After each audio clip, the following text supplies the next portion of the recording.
महाराष्ट्रातील सर्व सहयोगांना आमचा नमस्कार.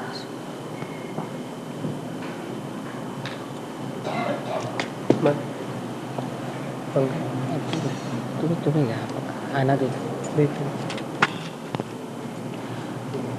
तुम्हा सर्वांच्या सदिच्छेने ऑस्ट्रेलियाला मोहीम जिंकून आलो. सहयोग फार जोरात फोफावलेला आहे. पुष्कळ मंडळी आलीत आणि ती उत्तम पैकी मंडळी. काही दिवसांनी महाराष्ट्राला ऑस्ट्रेलियाबरोबर पैज लावावी लागेल अशी स्थिती आलेली आहे. कारण आपल्यात त्यांच्यात हा फरक आहे की आपण सरळ आहोत त्यांच्या मनाने. सहयोग लवकर रुजतो, सहज मिळतो, म्हणून सहज लोकांना पटकन जमतो, साधतो सुद्धा आणि रुजतो. पण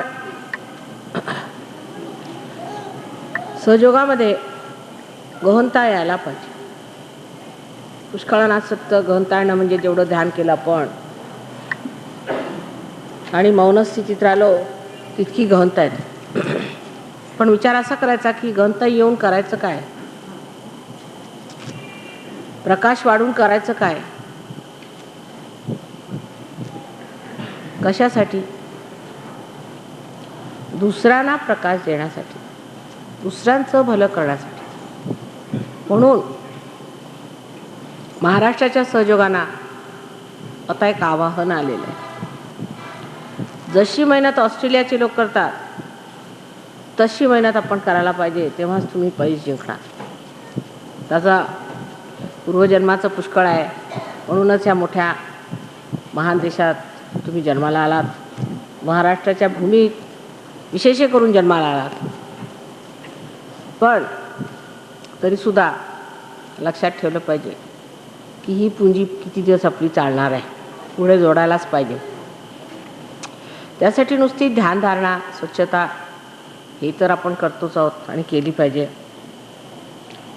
पण सहयोग म्हणजे काय? कोणाशी बोलायचं असलं तर सहयोग म्हणजे काय?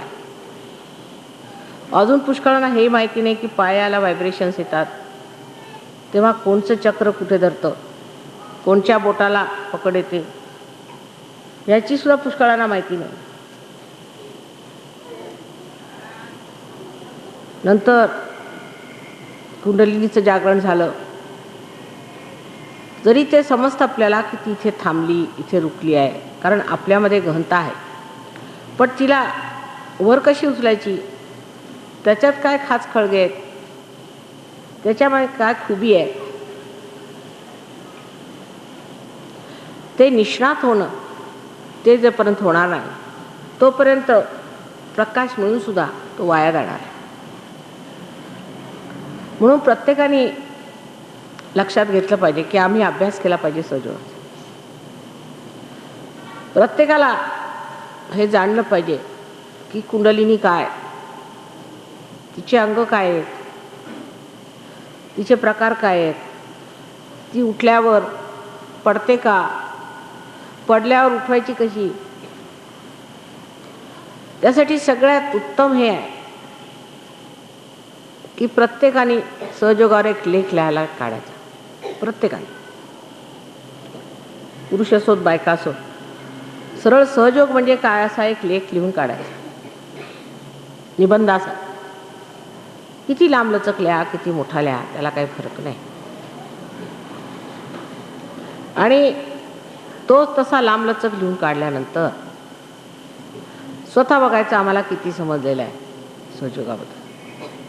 अभ्यासीला पाहिजे. अभ्यासाशिवाय सहयोग जरी तुम्हाला तो मिळाला तरी इतरांना देणं कठीण जाणार.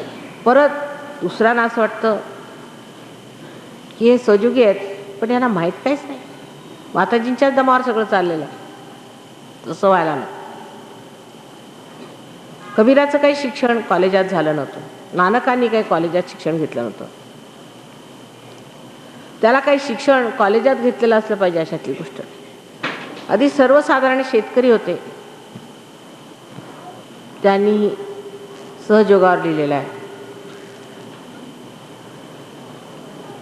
कबीर तर एक गोष्टी होता जुलाहा, त्यांनी केवढं मोठं लिहून टाकलं. त्याचप्रमाणे तुम्हा सर्वांना सहजोगावर लिहिताय, पण माझं असं झालं, मला असं बरं वाटलं, हे न करताना सहजोग काय,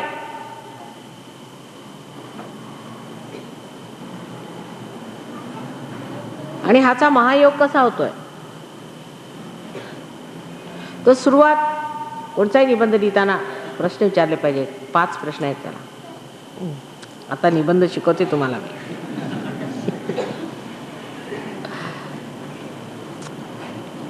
पहिला म्हणजे काय, कुठे, काय, कुठे आहे, कशासाठी आहे, काय काम करतात, फायदे काय, असे 5 विषय समजून घ्यायचे पहिले. आज विशेष करून कुंडलिनीचं आपण महत्त्व जाणलं पाहिजे, कारण तीच गौरी आहे. कुंडलिनी ही गौरी. आज गौरी पूजन आहे, चैत्रातलं गौरी पूजन विशेष आहे. म्हणजे गणपतीच्या आधी गौरीची स्थापना झाली, ती चैत्रातली गौरी. ज्या गौरीनी गणपतीला स्थापन केलं, ती चैत्रातली गौरी आज आपण मान्य करतो. तसेच आमच्या शालिवानांनी त्याला एवढं महत्त्व दिलं की गुढीपाडवा हा चैत्र गौरीतच प्रथमेला सुरुवात होतो. कारण गौरी ही प्रथम शक्ती अशी आहे, तिने कार्यारंभ केली. कार्यारंभी गणेशाला बसवलं, ते सुद्धा गौरीनी बसवलं. गौरीनी गणेश करून आधी संसारात एवढ्यासाठी घातला की त्याच्यामुळे जे एक अबोधिता आहे, जे इनोसेन्स आहे, ते सर्व जगात पसरलं पाहिजे. आणि सर्वांच्या आधी तिने हे चैतन्य स्वरूप गणेशाला स्थापित करून साऱ्या जगासाठी आधी सर्वीकडे चैतन्य पसरून टाकलं. मग पुढे जे करायचं ते करू. आधी चैतन्य, हे विश्वाची कुंडलिनी जी आई गौरी, तिने हे कार्य केलं. आणि त्याचं आज एवढ्यासाठी महत्त्व आहे की हा मुळारंभ आहे. स्वतः गणेशाची स्थापना करणे, स्वतःच्या दमावर, त्यात सदाशिवाचा हात नाही. सदाशिवाला अजून भेटलेली नाही अशी ती कन्या गौरी, तिने आपल्या शक्तीने गणपती बनवला. कारण ती शक्ती स्वरूप आहे, काही करू शकते ती. आणि तो गणपती तिने अत्यंत शुद्ध, पवित्र असा चैतन्य स्वरूप आहे, तो बनवला. म्हणजे आईचं कार्य, ज्याच्यात बापाचा हात सुद्धा नाही, स्वतःच्या दमावर, स्वतःच्या हिमतीवर केलेलं कार्य आहे. आणि तुम्ही सुद्धा त्याच पद्धतीने आज पार झालेल्या.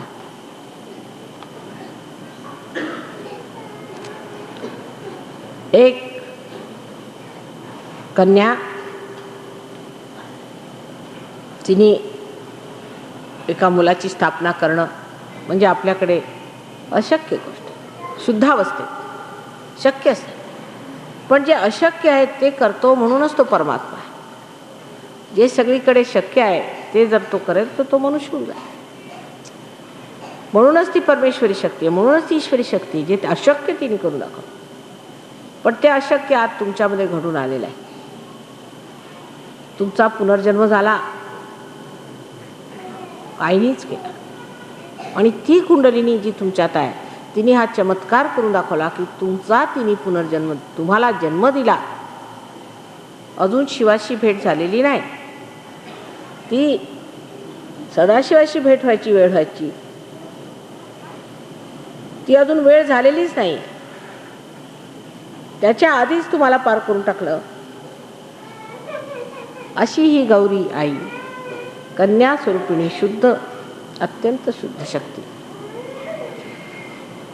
आणि त्यात ही शक्ती आहे की ती जेव्हा उठते, तिला उत्थान होतं, त्यावेळेला ती तुम्हाला शुद्ध करत जाते, तुमच्यामध्ये शुद्धता आणत जाते. आता पुष्कळसे लोक मलिन हृदय असतात, सहयोगात येतात तरी धंदे करत असतात. असे पुष्कळसे लोक. सहयोग आहे ना, माताजीने आम्हाला आशीर्वाद दिला, फार आशीर्वाद. त्याने आम्हाला मोटर मिळाली, घर मिळालं, आम्हाला धंदा बसला, सगळं झालं. आणि तुम्ही काय करता? तुम्ही खोटेपणा, सहयोगाशी तुम्ही खोटेपणा वापरता. आईबरोबर तुम्ही प्रतारणा करता, तिच्याशी खोटं बोलता, स्वतःबरोबर प्रतारणा करता, इतर सहयोगांच्या बरोबर करता, मग त्याचा परिणाम येणार. तेव्हा आज सहयोग अशा स्थितीत आरंभित आहे. आजचा दिवस विशेष, जेव्हा आपण विश्वनिर्मला धर्म स्थापन केला. पहिली गोष्ट ही फार मोठी गोष्ट आहे की आपण विश्वधर्म स्थापन केलेला आहे. आणि आपण त्या सर्व धर्माचे लोक, विश्वधर्माचे आपण लोक, त्या विश्वधर्मामध्ये आपण उभे राहिलो तर एक नवीनच इतिहास सुरू झालेला आहे. नवीनच लोकांचा नवीनच इतिहास सुरू झालेला आहे. हा आजचा दिवस फारच शुभारंभी आहे, फार शुभ आहे. हे जे काही घडत आहे, होत आहे, बनत आहे, ते सगळं परमेश्वराच्या कृपेने होत आहे, त्याबद्दल शंका. पण तरीसुद्धा जर तुमच्या घागरी दगडासारख्या असल्या तर त्याच्यात पाणी कसं येणार?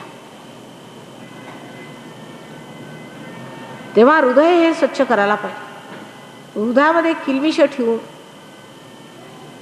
जर तुम्ही सहयोगात आले तर सहयोगाचा तुम्हाला त्रास होईल. ही दुसरी गोष्ट मी तुम्हाला सांगते स्पष्टपणे. आत्तापर्यंत सगळे त्रास आम्ही झेलले स्वतःवर तुमचे. तुम्ही कसे वागला, काही केलं तरी आईने सर्व त्रास झेलले. पण आता तुम्ही मोठे झाला, आता तुम्ही तसं वागू नये, नाहीतर तुम्हाला त्रास झेलावे लागते. म्हणून सगळ्यांनी शुद्ध चित्त धरून, शुद्ध मनाने, निशंक होऊन सहयोगात उतरलं पाहिजे. मेहनत करायला पाहिजे, जाणलं पाहिजे सहयोग काय, स्वतःला ओळखलं पाहिजे, दुसऱ्यांना ओळखलं पाहिजे. सहयोगात मान मरातब सगळ्यांचा ठेवला पाहिजे. आणि स्वतःची इज्जत करून जे काही इज्जतीला शोभेल तसंच वागायचं, असं ब्रीद मांडलं पाहिजे. तरच आजचा शुभारंभ ठीक होणार आहे. झालं गेलं सगळं विसरून जायचं. जे काही झालं असेल, सहयोगात चुकलं असेल वगैरे सोडून आजपासनं निश्चय असा करायचा की आम्ही सहयोगाला शोभेल असंच वागू. आम्ही सहयोग्य, हे पहिल्यांदा, मध्ये आणि शेवटी तीनदा म्हणायचं. आम्ही सहयोग्य, आमच्याच्यानी हे होणार नाही, आम्ही हे करणार नाही आणि हे चुकीचं आहे, असा हिय्या धरूनच आजचा दिवस सुरू केला पाहिजे. म्हणजे गौरीने जशी एक स्वतःमध्ये हिंमत केली तशी तुम्ही करायला पाहिजे. ती तुमच्यात आहे, गौरी तुमच्यात बसलेली आहे. फक्त तुम्ही तिला आसन द्यायला पाहिजे. आणि आसन म्हणजे तुमच्यात केवढी हिंमत आहे, तुमचं हृदय किती स्वच्छ आहे, तुमच्यामध्ये काय काय आहे ते बघून आसन होणार. आणि शक्तीची फळंसुद्धा आजपासून सुरू होती. तुम्हाला अनंत शक्तीची फळं दिसतील. तुमच्या हातून अनेक कार्य चाट होती, ते सर्व सुरू होणार. म्हणून आजच्या पूजेचं एकच महत्त्व आहे की आज आपला गणपती ठीक करायचा आणि आता आम्ही कार्याला आरंभ करू असा निश्चय करू. आजपासून आम्ही आपल्याला सहयोगाला वाहून घेऊ आणि शुद्ध मनाने पूर्णपणे समर्पित होऊ आम्ही सहयोगी बनू, अशी प्रतिज्ञा आज केली पाहिजे. I talk to them in Marathi language because here So many of them don't understand any other language but Marathi. Today is the day of Gauri Puja. Gauri is the one who, as a virgin, created Sri Ganesh. And in the same pattern, you have got your realization. In the same pattern. So, you have to use the same power within you, that is of Gauri, that you keep your heart clean. You must have a clean heart. You must have a clean thinking. There should be purity in your mind. Of course, the bhakti does give that purity. But if there is anything lingering in your mind, I have to tell you that there are 3 things that are going to happen from today. First, we have started Vishwa Nirmala Dharma. You are under the vision of Sri Ganesh, under the guidance of your spirit, and under the blessings of God Almighty. But be careful, because once you become that, you have to keep to that dharma. You have to be honest about it. If you are dishonest, from today onwards, you be careful. Anything can happen to you if you get out of the maryadas.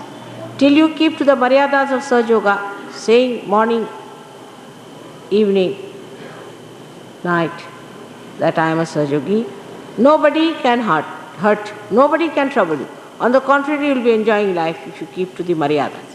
But if you leave the maryadas of Sahaja Yoga, you will have big problems.